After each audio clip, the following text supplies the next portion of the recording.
Rien n'est impossible à Dieu, tout est possible à celui qui croit. Le Dieu que nous servons, c'est lui qui a arrêté le soleil pour Josué. C'est lui qui a sauvé les 3 hommes hébreux dans la fournaise ardente sans aucune odeur de fumée.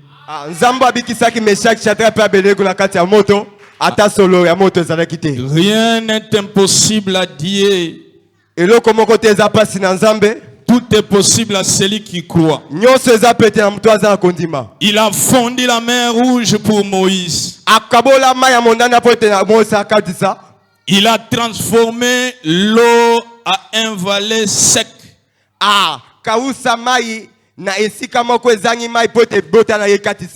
Dieu a la capacité de résoudre ton problème. La Bible déclare il est le même hier, aujourd'hui et éternellement. Laisse-moi te dire ce matin que ce qui a été destiné pour te détruire, l'Éternel va le transformer pour ton bien. Est-ce qu'on peut dire un amen à bien? Nous allons lire la Bible. Nous allons nous plonger dans les Écritures. Amen. Nous lisons dans l'Évangile selon Luc, chapitre 15, à partir du 11e verset. Lisons. Il faut venir dans la maison du Seigneur avec vos Bibles. Le Seigneur soutient toutes choses par sa parole. Et il a créé toutes choses par sa parole. La parole de Dieu est éprouvée. Tout le monde a bien. Amen. Il ne faut pas avancer dans la distraction, l'inspiration et la parole. L'inspiration est plus que les Écritures, ça c'est faux. Dieu soutient toutes choses par sa parole. Jésus-Christ lui-même, la parole incarnée, la parole faite chair. La parole est la volonté de Dieu écrite. C'est la seule manière où Dieu communique aux hommes. La parole de Dieu est le témoignage des salvatrices de notre Seigneur Jésus-Christ. Cette parole a été inspirée par le Saint-Esprit pour que les hommes puissent écrire.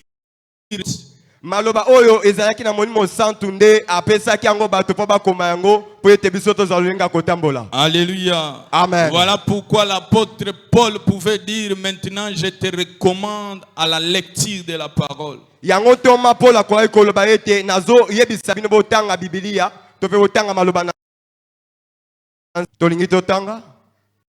Luc chapitre 15 à partir du 11e et au 24e verset, nous lisons. Il dit encore, un homme avait 2 fils. Le plus jeune dit à son père, mon père, donne-moi la part des biens qui doit me revenir. Et le père leur partagea son bien.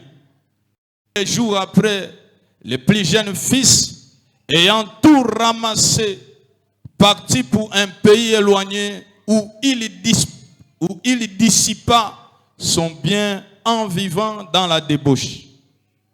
Lorsqu'il eut tout dépensé, une grande famine survint dans ce pays et il commença à se trouver dans les besoins. Le verset suivant.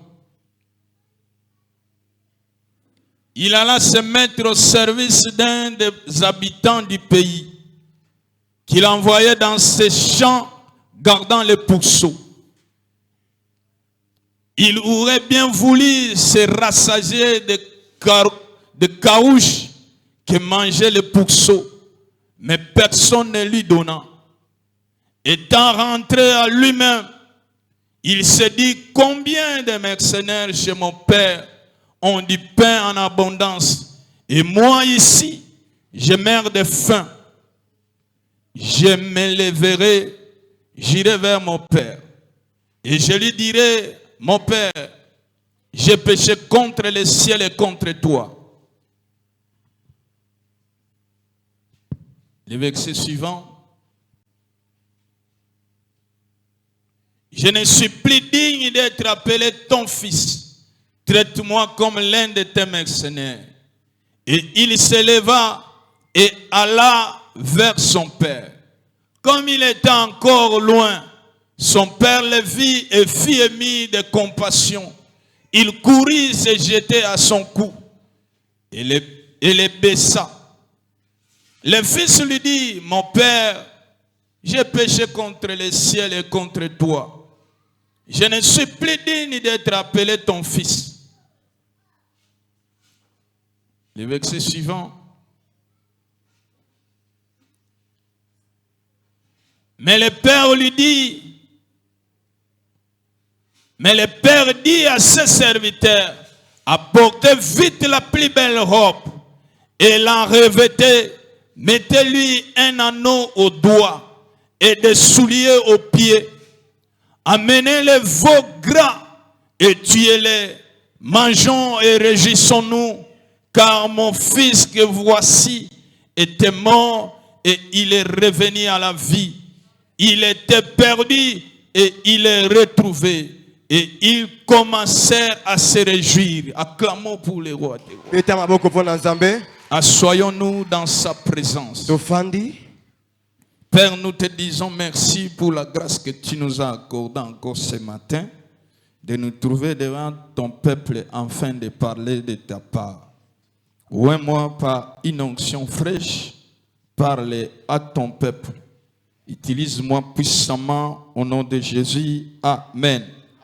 Est-ce qu'on peut acclamer fort pour le roi des rois? Acclame ton Dieu.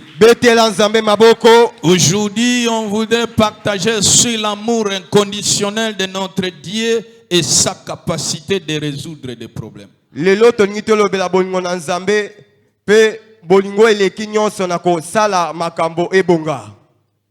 nous arrive dans la vie de commettre des erreurs. Et comme la kabiso na bomo iko sala bambeba, ça nous arrive aussi à commettre des choses qu'on regrette, qu'on nous repille les commettre. Et comme la kabiso ko sala makambu ya ketozo nyonga pona ni to sala kiango, comme le fils prodigue. Ah lokola mwana oyo ya kwazo aksenga kibozina ye akimaki ye papa. La Bible dit par ta faute tu perds. Bible ezoba na mais notre papa Yahweh, c'est un père d'amour. Père aimant. Son amour de notre notre manière de faire ne pousse pas notre Dieu à nous aimer. Il n'y a rien que nous puissions faire sur la terre qui peut diminuer l'amour de Dieu par rapport à nous. Tout ce que tu as commis, tout ce que tu as fait dans ta vie, cela n'a pas annulé le plan de Dieu pour toi. Alléluia. Amen. La Bible dit, nous étions encore pécheurs, Christ est mort pour nous. Notre papa Yahweh est un père plein d'amour. Alléluia. Amen. Des fois, notre papa Yahweh utilise des problèmes afin de nous montrer son amour. Il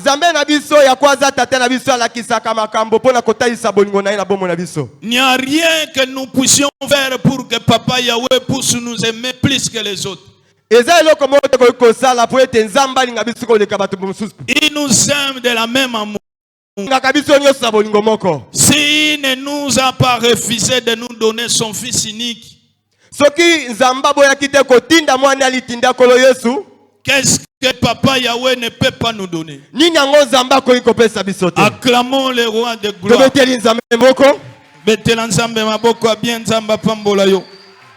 Alléluia. Amen. Alléluia. Amen. J'aimerais te dire, Saint, que ce qui a été destiné à vous arrêter va vous pousser à atteindre votre but.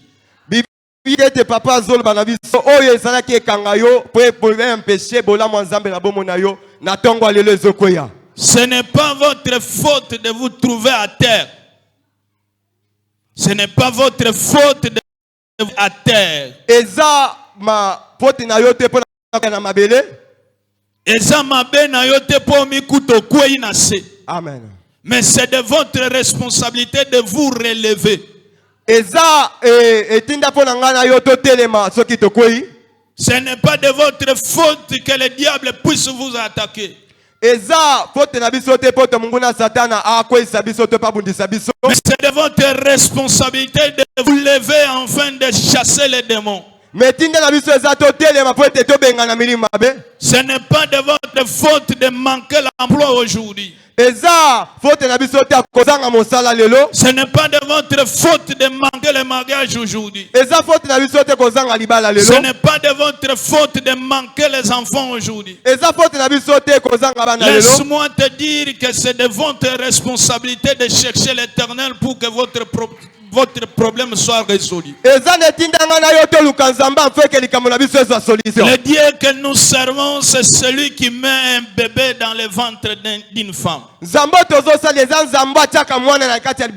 Alléluia. Amen. Le Dieu que nous servons est celui qui a pris Gédéon, un faiblard, un péré, qui cachait son blé. Le Seigneur lui a transformé et Gédéon est devenu un vaillant héros. Ah, Nzambo azwaki Gédéon nazanga kitina, apesi a changé ye kombo akomi moto netumba makasi. Quel que soit ce que tu es, l'Éternel est capable de faire de toi la personne que lui veut.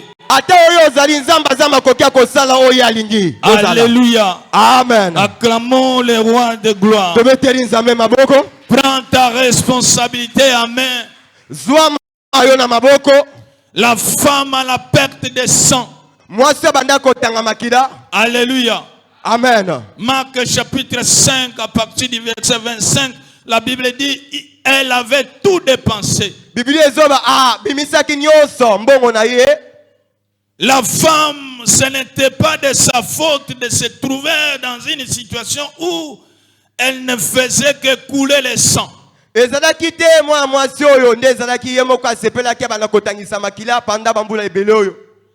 Mais ça arrivait comme ça. Elle a tout fait. Alléluia. Amen. Jusqu'à tel point un jour, elle a entendu parler de notre Seigneur. Le verset 28 nous dit que la femme, car elle se disait, si je puis seulement toucher ses vêtements, je serai guéri.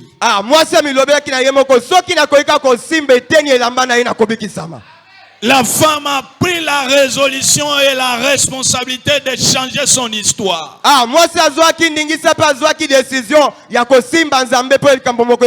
Laisse-moi te dire que le papa Yahweh, le Père d'amour, dès que tu décides pour que ta situation puisse être transformée, le Seigneur va se montrer merveilleusement dans ta vie.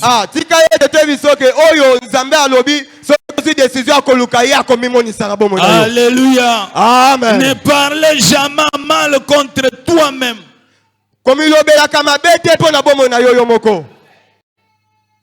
Ne dites jamais ngai na kobonga te na yebite vinanga soki ba loka ou bien. Ne dites jamais comme ça. Votre parole doit être un cri de victoire. Le son que vous devez dégager doit être un son de victoire et de restauration. Nayebi ke makambo ezo simba te lelo, mais nayebi lobi makambo nyonso ekobonga. Nayebi lobi bana na ngai bakokoma batu. Nayebi ke Nzamba ko changer histoire na ngai. Nayebi te mbule ko sila te ngai na kozala o nazali te kanganga photo lelo. Lobi okokamwa ngai. Qualité amen na yonde za kabisa. Acclamons le roi de gloire Nzamba pambola. Papa si ozomona mikolo yo ekokokukana te na ebela bolamu Nzamba bombeli yo. Amen. Alléluia. Amen. Les pleurs dire inni et l'allégresse, la joie, la journée. Psaume chapitre 30, verset 6. La Bible dit, la nuit vient les pleurs et la journée l'allégresse. Bouté ya kana kolela, mais mukolo ya kana esengo. Tout le monde amène bien. Amen. Talansambe nenga sala kamakam. Kolele ezali kaka pona mwa butu. Na butu nde mwa kolele ye. Mais na tongo esengo. Na tongo ya lelo nzamba pesi langa yo esengo. Amen. Tout le monde amène bien. Amen. Pour ceux qui attaquent kolela na yo eza na butu mutakomona lengo so lele sate. Tika na moi batu ba mona ko sepela na yo. Amen. Tika loboko na nzambe za la partage na yo. Amen. Na butu ato leli na tongo nzamba ko pesa yo esengo. Amen. Nzambo abongolaka poussière akomisi yango gloire. Tika nzambe na lo la Bible zoloba de la au lieu de la cendre une nuit de joie. Nzamba pesa yo esengo ne siko mawezalaki na bo. Amen. 2026 nzambe na lola mimoni sana vina yo. Amen. C'est ce qui est arrivé aux enfants d'Israël. Yango komela ki bana Israël là. Les enfants d'Israël devant la mer rouge. Bana Israël liboso ma mondanda. Ils pensaient comme ils sont arrivés à la fin de leur vie. Ah bakanisa ki ba komi ete na suka bomo na bango. Et c'était la nuit. La La Bible déclare, les pleurs arrivent la nuit et la journée, l'allégresse. Alléluia.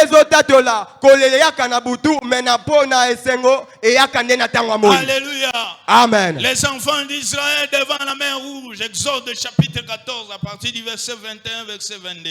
La Bible dit, ils se disaient, ils sont arrivés à la fin. Mais quelque chose de surnaturel est arrivé. Armée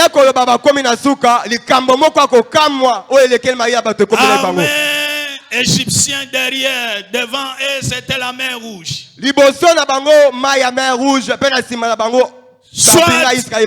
Soit ils seront arrêtés, capturés par les Égyptiens, soit ils vont mourir dans la mer. Bana Égypte banda koya na mbangu po bakanga bango. Mais le tout-puissant Papa Yahweh a fait fondre la mer rouge. La mer rouge est devenue comme un terrain sec. Mais Zambo akabola ki mai na miteli mibale pe mabele komaki akokauka bakatisaki na kimia nyonso. Ce qui était prévu à les tuer est devenu leur objet de gloire. Le verset 15, les Israélites se sont trouvés de l'autre côté. Ils ont traversé de la manière mystérieuse. Tika 2026 nzamba katisa yo na lolenge kolekela mayele na yo. Amen. Ils ont commencé à chanter, à danser pour dire qui est comme notre Dieu. Et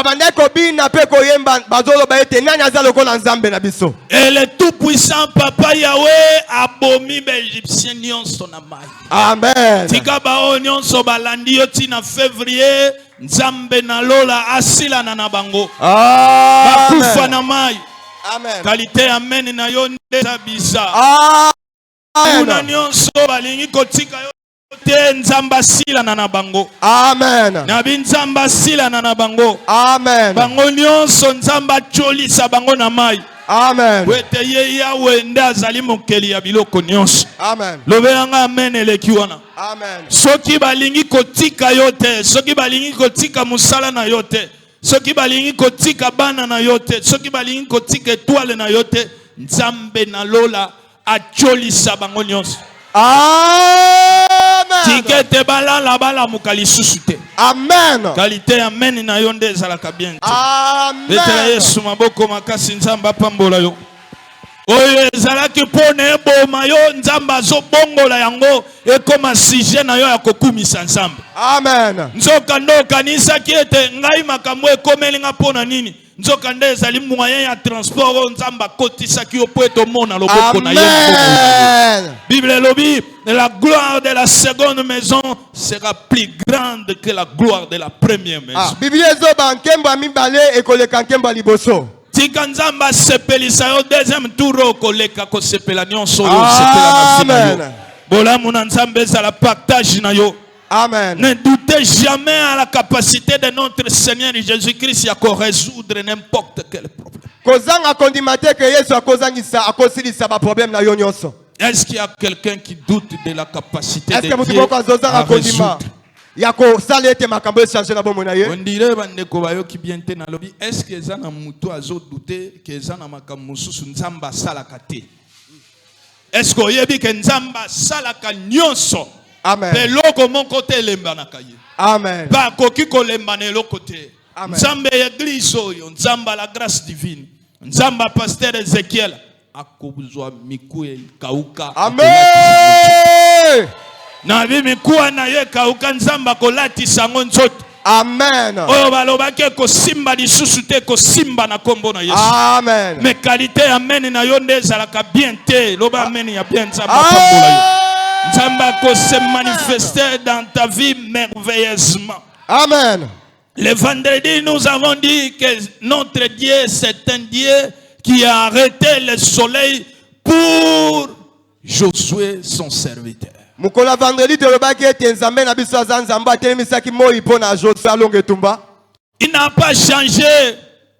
Abongwani te. Il va arrêter aussi 2026 qui n'ont ma pamboli na yo comme tangible. Amen.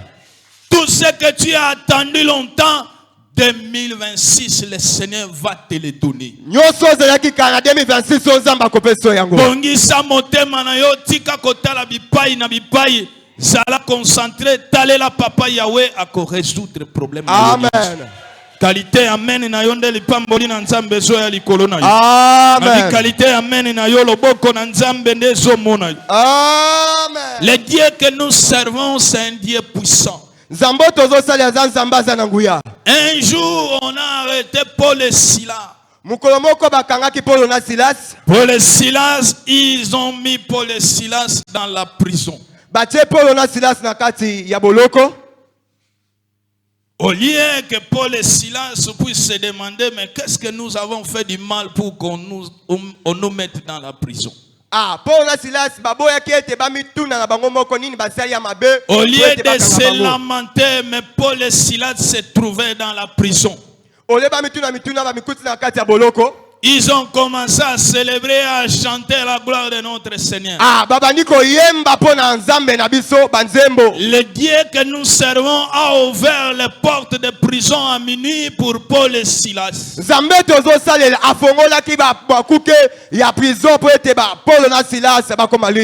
que la nuit d'aujourd'hui, lorsque tu vas aller te coucher, que toutes les portes qui étaient fermées, que toutes les prisons soient ouvertes, que toi tu puisses sortir dans leur prison.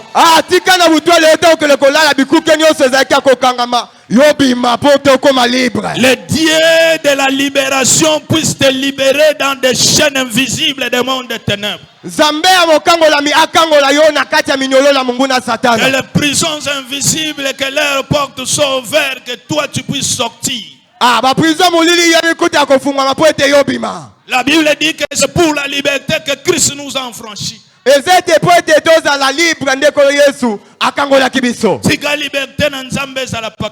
Amen. Amen. Il est le Dieu des miracles. Rien ne lui est impossible.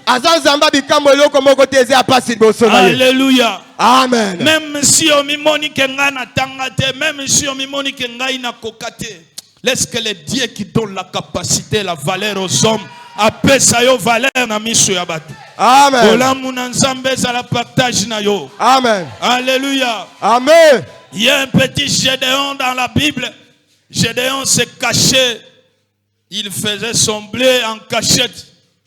Mais un jour, le Seigneur a envoyé son ange vers Gédéon. Gédéon zaki ko sala bilanga na ye, to panda ko sala oya ye masangu.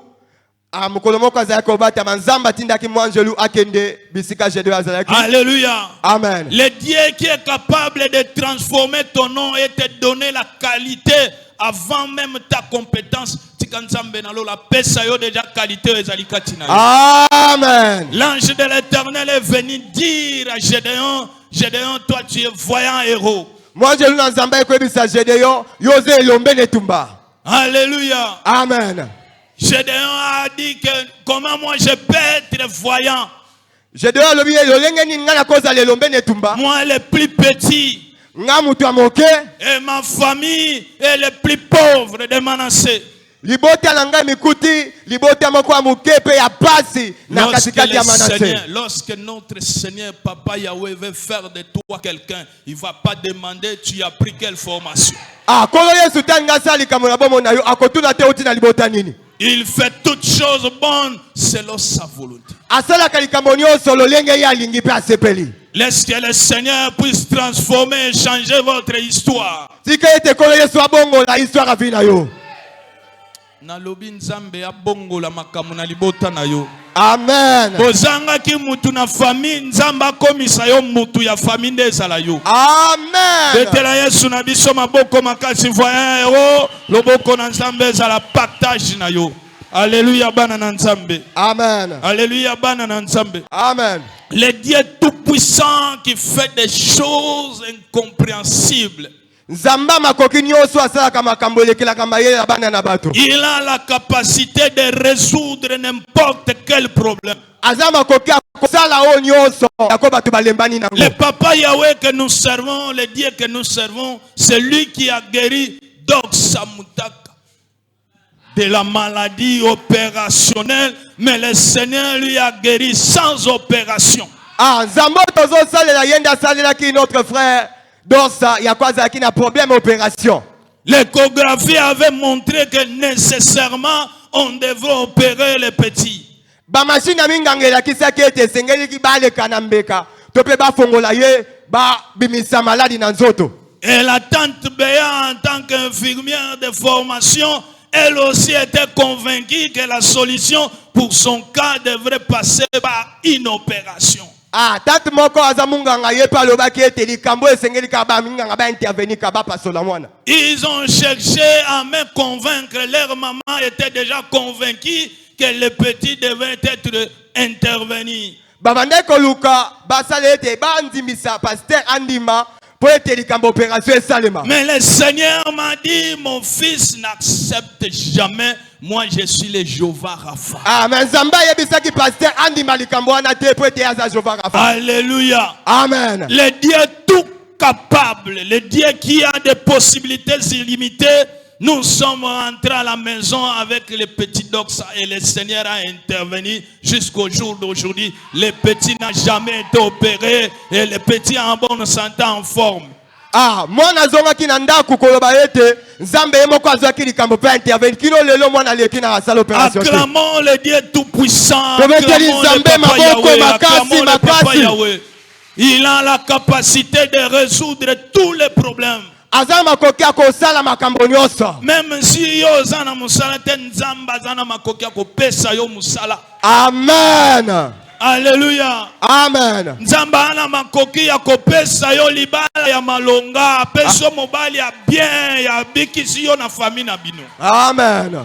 Il est le Dieu qui a donné un bon mari à Ruth. Azan zamba pesa ki Rita mobali kitoko. Alléluia. Amen. Rita a quitté avec sa belle-mère Naomi. Ils sont rentrés à Bethel. Ah. À Bethléem. L'Obamen y a bien. Amen. Rita balongwa ki na mboka ya ba Moabita. Pe bazonga ki na mboka Israël. Pe Nzambe a visité ki Rita. Na kopese mobali Boaz. Alléluia. Amen. Lorsqu'ils sont rentrés à Bethléem, leur vie était seulement que Ruth sortait le matin pour aller graner dans les champs.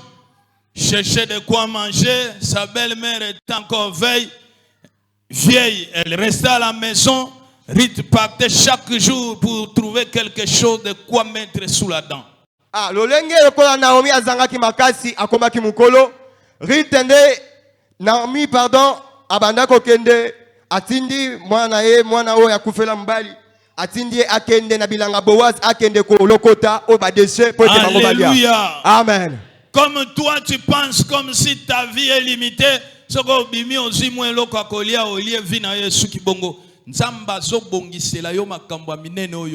Amen. Pendant que Ruth glanait derrière les champs, les travailleurs de Boaz, Boaz était en train de parler en faveur de Ruth à l'un de ses généraux pour lui dire: tango yo zokende omoni mwana mwasi wana tikelaka ye mwa babiloko mike ya bien tango akolokota a se retrouver mwana mwasi wana na sepelaka na ye azalaka gentil ndengo ozali awa nzambe azolobela yo deja kota mobali ya vi na yo. Amen. Ye moko akotinda ye alinga yo. Amen. Toloba amen na bien. Amen. Mokolo moko moto ayaka kolokota na bilanga. Bible elobi ke nzamba asali ke Boaz abali Riti. Riti oliazala moto alokotaka na bilanga. Riti akomi nde mokolo bilanga. Amen. Tika nzamba komisa yo propriétaire. Amen. Nalobi nzamba komisa yo propriétaire. Amen. Esiko zaki locataire nzamba komisa yo propriétaire. Amen. Lupango ozofutela nzamba asala ke yo somba yango. Amen. Qualité amen na yo nde eza bien. Amen.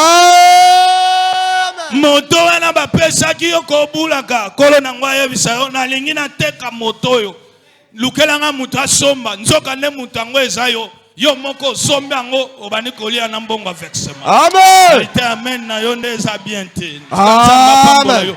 Amen. Nzamba salela yo makambo minene. Amen. Eza oyo ekomelaki ngai nazofutela kiosque nazofutela conteneur 150 nalali nalamuki kolo alobi na ngai o nazoteka yango père aleki wana toloba amen na bien. Amen. azaka $150 soto komi 20 mois aza na 3000 moto yo moko abulungani abisoko pesingaka 2000 ozwi yango libela tika nzambe na lola asala ke yozo eloko na prima ngondo oyo ozalaki locataire okoma propriétaire. Qualité amen na petango kokoma propriétaire osala histoire ya monene famille na yo ezwa valeur ozalaki na noko te bokoma na noko. Bible soloba na biso na libala ya Riti na Boaz baye kobota mwana n'importe quel mwana te na nzela na bango baboti Boaz baboti Obed toloba mena bien. Amen. Riti na Boaz baboti Obed aye kobota Esaïe aye kobota David.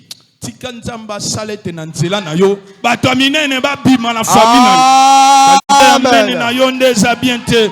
Amen. Il est le Dieu tout puissant. Yesu aye kobota na lignée ya David. Amen. Baso benga ye baktimi alobaki fils de David.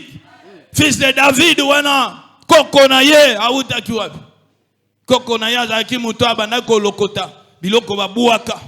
Mais nzamba changer histoire. Amen. Naso yebisa yo ke nzamba ko changer histoire na yo. Amen. Nzambe ya la grâce ko changer histoire abomo na yo. Amen. Loboko na nzambe za la partage na yo. Amen. Nzambe na biso le papa yawe yende muto azongi Salazar na bomoy. Muto akufa azongi na bomoy. Tikete nzambe na lola oya yo nyonse kufa. Azongi sa yango na bomoy. Amen. Perdant la vie na yo, aurait trouvé au nom de Jésus. Amen. La qualité de ton amen ne bon moyezo ya likolo na yo. Amen. Le Papa Yahweh, le Dieu que nous servons, yende mutabiki sanga pasteur na telemiao. Na accident munene kuna na kisante. Muntu kebeti bashit. Le longa na telemiao. Nazalo kola kobuka na te. Lise toboki ngaite.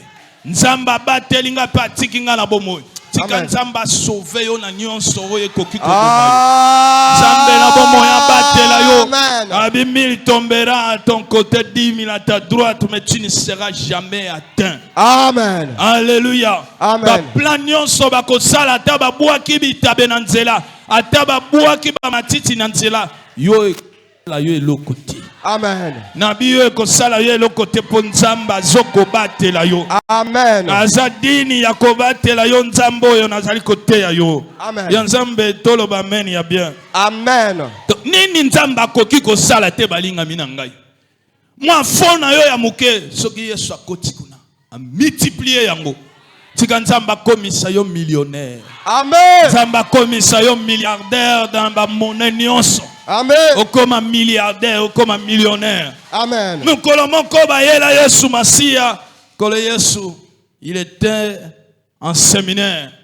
À Teibat, 3 jours. Batu bazokende te. Kola lobi, RSI ekei, bolukela bango biloko kolia. Baye koli balobi vie. Et si tozali, l'ectoye bisaka yo tosala campagne na cité, tokende kosala église na Gombe. Yo lingi kaka na Jivel. Da Jivel eloko nini ezalia. Yango yo zolobe te toluka ba moyen pona batu balia. Na mbongo combien o batu bakolia. Ya Yesu alobi bopesa bango biloko kolia. Amen. Tika na oyo zali nango. Provision na yo ekosila kate. Amen. Commerce na yo ane ekosila te, mbongo na yo ane ekosila te, nzaka multiplication ko multiplier yango. Amen. Balobi ba yeli ya Yesu mapa mitano mbisi mibale. Babi ya Yesu a multiplier yango. Oye kokaki batu balia batonda te, mais komi dîner batu nyonso balie batondi bamusu bachena basase biloko ezo silate.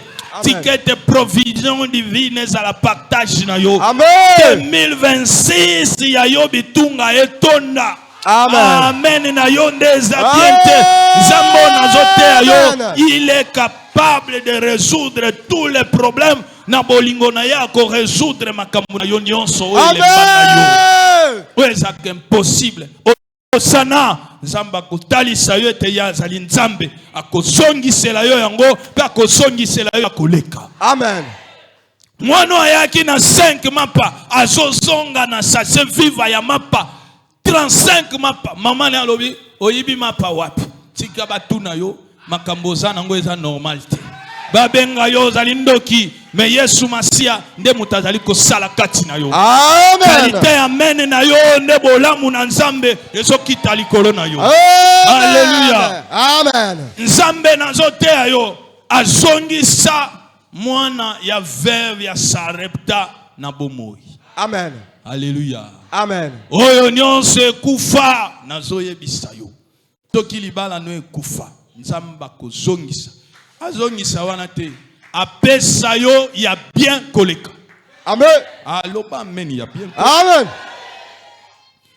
Rito toyo kelewa. Rita kufera mobali. Est-ce que nzamba kenda kozongisa mobali wana? Te. Apesi ya bien.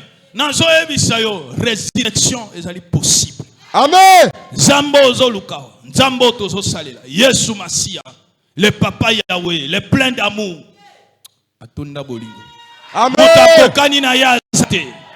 Toloba amen bien. Amen. Eli avandaki na 30 de Kerit. Korwa zo ya kolia seli. Korwa ememena keli biloko kolia. Kola yebisi Eli bima na kati ya torrent de Kerit. Kende na Sarepta na solo de veuve moko akolesa yo. Eli alongwe na torrent de Kerit azokende akutani na veuve. Aibisi salela nga biloko akolia. Toloba amen bien. Amen. Ndo zaliawa Nzamba zo solola kana batu yo zo yebate. Kokima ka prière te. Kolinga te Nzamba alanda yo yo landa Nzambe. Pe kangama na Nzambe. Tango zali liboso na ye yo za na église ya zo solola na batu. Ya zo bongisa na batu. Ya zo bongisa na batu. Okobimaka ndengo kobimaka. Okokutana na muto Nzamba banda ko solola. Pe vie na yo eko changer. Qualité amen na yo nde bolamu na Nzambe zo likolo na yo. Tika Nzambe na lola tombola yo. Amen. Tika Nzambe na lola komisa yo mwasa mokonzi. Amen. Toloba amen ya bien. Amen. Okoma mwasa mokonzi pour sauver libota na yo. Amen. Pour ce qui est Esther azalaki na palete nde peuple israélite juif nyonso balingaki bakufa. Amen. Fallait Esther azala na palais. Toloba amen ya bien. Amen. Yo pose aliao la grâce divine ezalika ka te former yo obana koteya. Yo fozo esika malamu na gouvernement. Amen. Posunga biso abetela Yesu maboko Nzamba pambola. Alléluia. Amen. Soki Joseph azalaki na gouvernement te nde bato balinga ba bika na nzala te. Tika Nzambe na lola bandeko na ngai mibali bavandi awa. Nzamba komisa bango ba homme d'affaires. Amen. Puissant. Amen. Basimba mbongo ya bien. Bosimba mbongo ya bien. Amen. Bozwa ba poste minene. Amen. Nzamba komisa bino bato minene. Baloba botala ba voyant soldat ya pasteur Ezekiel bango ba pesa kaye ba moyen pour ça la campagne d'évangélisation. Amen. Nzamba pe sabino ba place. Nzamba pe sabino ba place. Amen. Loba meni le kiwana. Loba meni ya munene nzamba pa. Amen. Tika nzambe na lola azala na yo bana kopesa mokonzi masanga. Observa mokonzi masanga. Amen. Toloba mena bien. Amen. Yo moni angolo ko anemi, Bible lobi ete nemi abana ko servir mokonzi masanga. Mukomoko abimi azaki ne sengote mokonzi alobi nemi ozane sengote pona ninabi nazala ne sengonde nini biso na la grâce divine église ti lelo esilite mokonzi alobi olingi nini pe église na bino la grâce divine esila abi pesanga mbongo ya plafond pesanga mbongo to somba karo pesanga mbongo to salabo pesanga mbongo to salabo mokonzi alobi ezo senga combien tika nzambe na lola positionner yo pe position na yo et bénéficier l'église mo Amen. qualité amen na yo nde bolamu na nzambe za likolo na yo tika nzamba komisa yo moto monene libota na nzambe toloba amen ya bien. Amen. La grâce divine tozali kaka wana te pona Yesu azali awa Yesu sima na Yesu azali awa kota bisika nyonso nzamba positionner yo. Amen. Na armée ozala soda munene ozala soda ya grade soki likambo ezali tozana général na biso. Amen. Toloba amen elekiwana. Amen. Tanga classe oza maître avocat ya bien ozali juge ozali médecin soki muntaye makambo zo compliqué na bi mwana na ngai yo oza munganga tala na likambo ndeko yo tozobondela me yo pe landela ye nanu.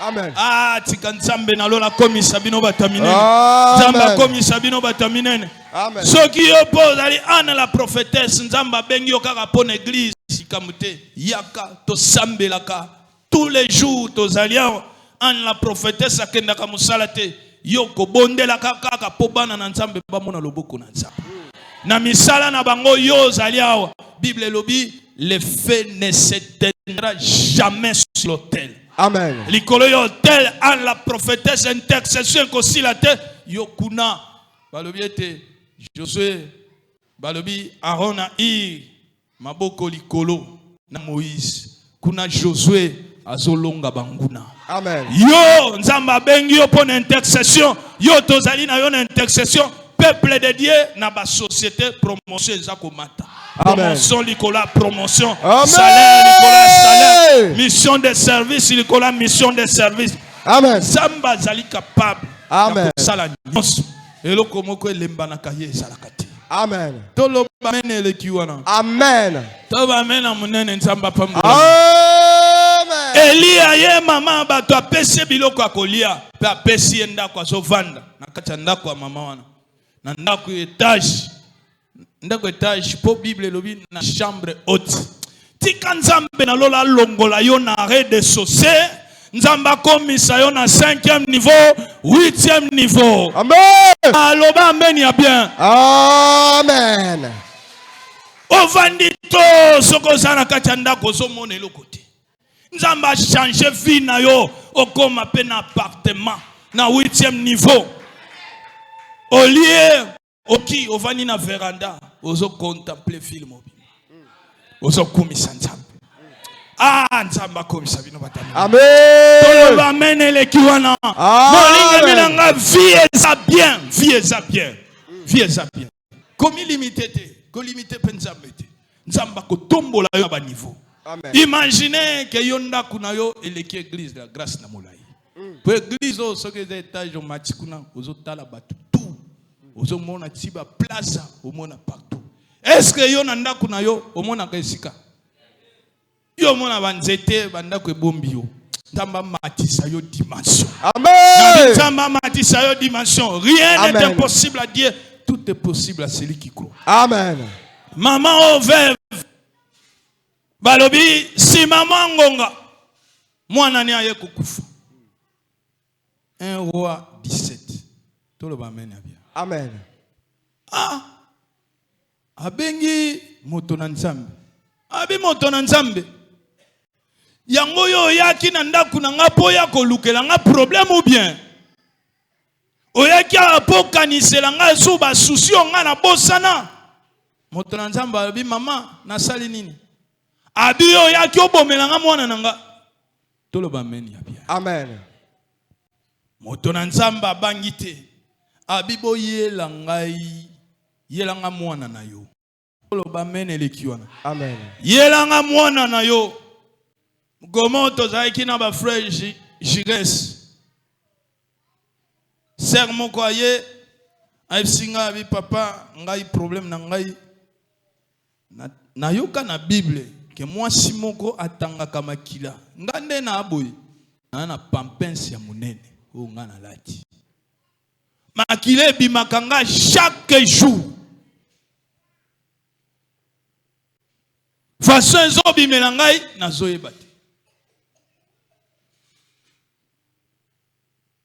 3 ans yangoyo nakaukaka te napolaka chaque jour nalembi kalma nini nga nazwi te na bakalma eboyi ngai toloba mena bien Amen.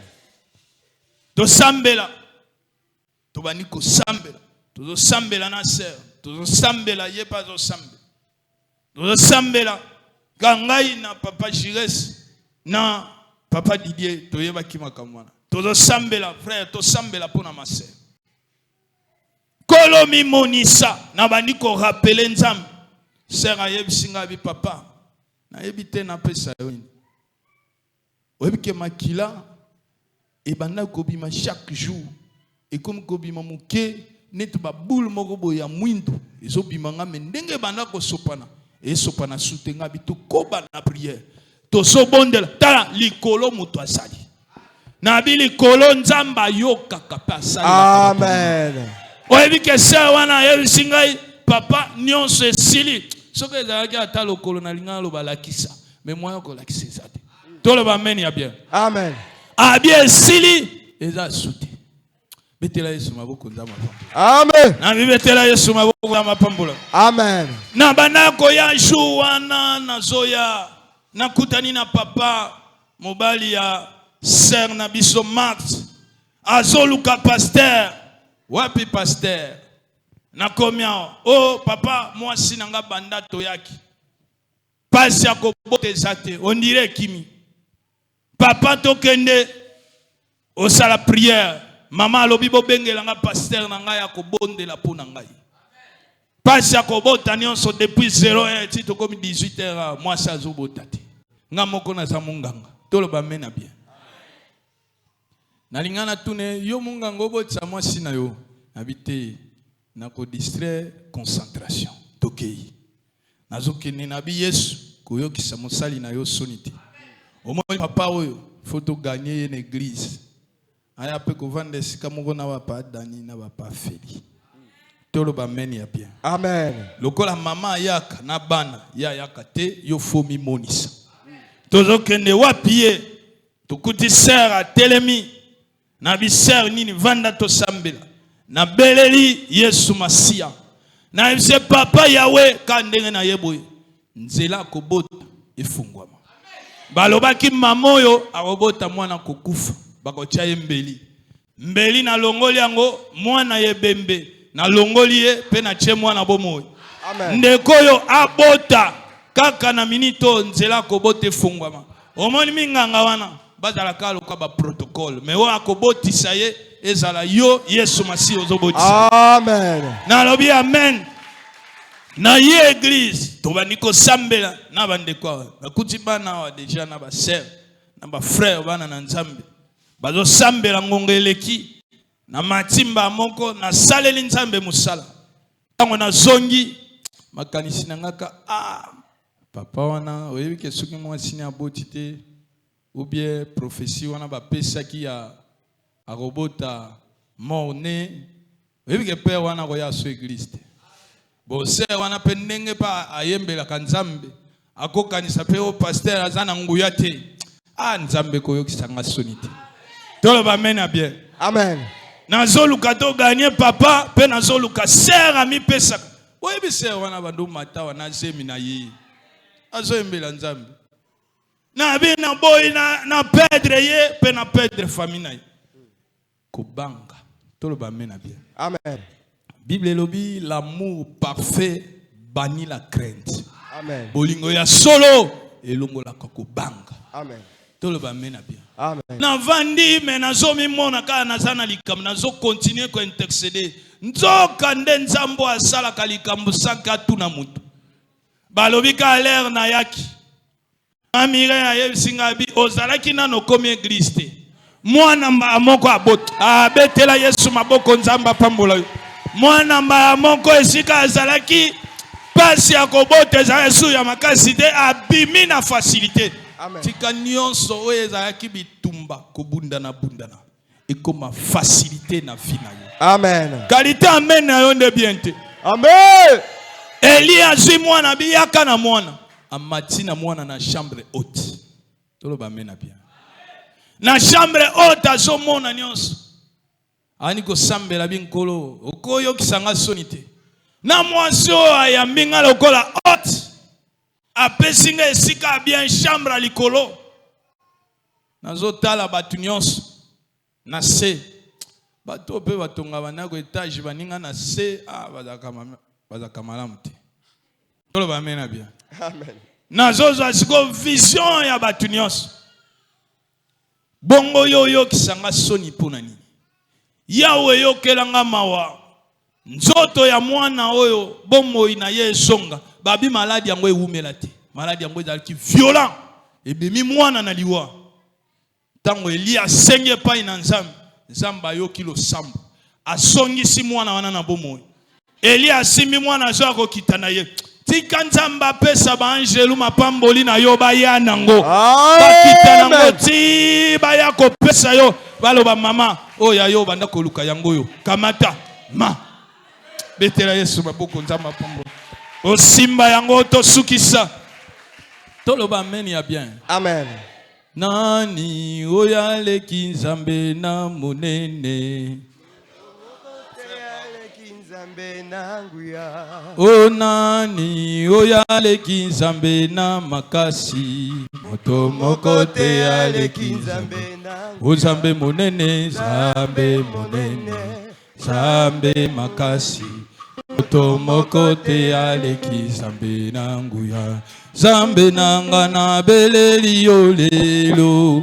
Zambe nanga kito sala. Zambe nanga na beleli yo lelo.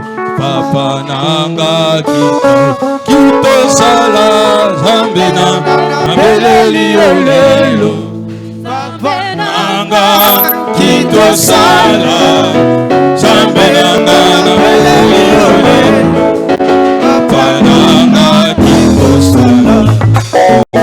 Merci, Bona Maso, Osali Bonanga, merci, merci, Bona Maso, Osali Bonanga, merci, merci, merci, Bona Maso, Osali Bonanga, merci, merci, merci. Bona maso, yo sali poranga, merci, oh merci. Papa merci, bona maso, yo sali poranga, merci, oh merci. Oh merci, bona maso, yo sali poranga, merci, oh merci. Nazana zambe, oh yale ki zambe doso, bona yo.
bongo yo ba oya kelanga. Ayukanga makambo bongo na oya kelanga. Oya benganga elobe elo.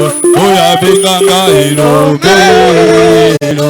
Oya benganga elobe elo. Oya benganga elobe elo. Oya benganga elobe elo. Oya benganga elobe elo. Olukanga makambo bongo yo ba oya benganga. Ayukanga makambo bongo na oya kelanga. Olukanga makambo bongo yo ba oya kelanga. Ayukanga makambo bongo na oya kelanga. Oya kelanga. Elobe elobe elobe elobe.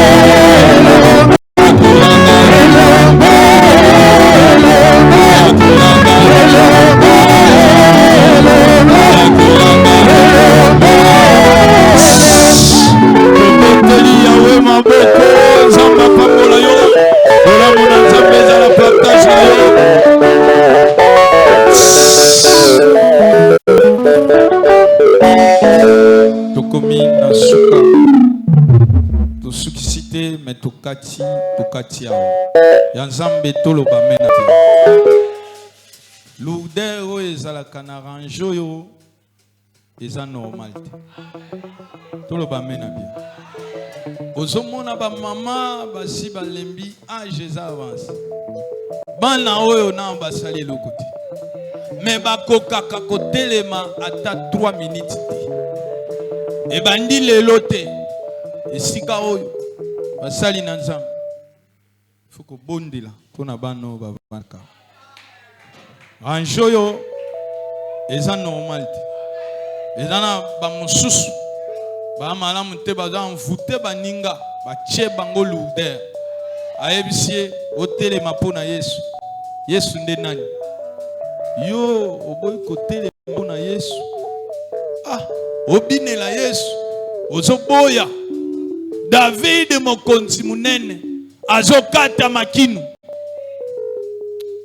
bino fo balukela bino délivrance telema esike evandi yo tosambela rapidement 5 minutes tosambela tomoni ete nzambe azali nzambe ya bolingo toboyi kokota na explication ya texte totangaki ya mwana oyo akendaki mpe ayaki kosunga nzela zoyana nakomaki ndako te papa ne esa amonaki ye papa ake ayambi quel que soit oyo osalaki tata akoyamba yo loba amena bien azali papa bolingo aza na bolingo mpona yo batalisi biso ete yesu masiya azali capable ya kosala nyonso kabola mai na ebale atelemisa moi bebre misato abimisi bango na kati na moto Paul na Silas na kati na boloko bangoli bango mwana oyo akufaki bazongisi ye na bomoi mapa mitano mbisi mibale nzamba multiplie ngo nayebi te ayo problème ezali kosesitue wapi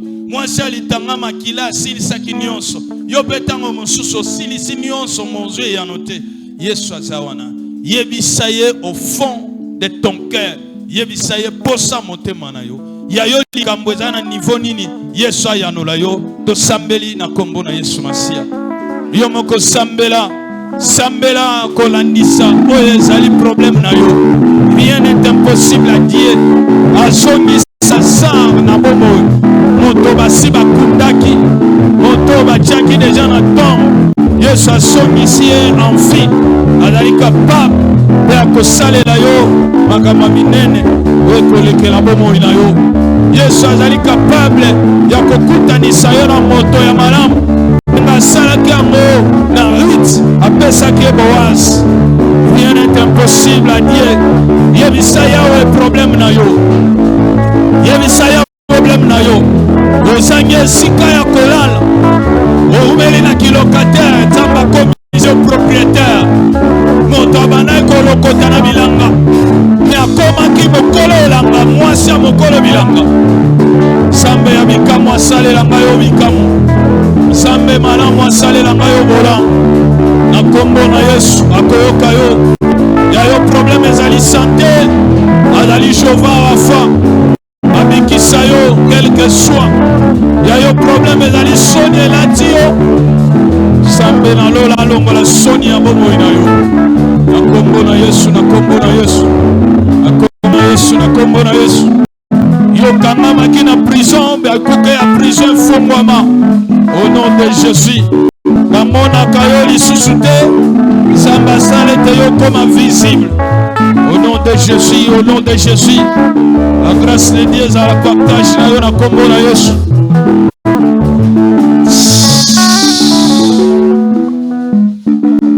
Amen. Fandeske zombie. Tobeteli Nzambe wa beaucoup makasi.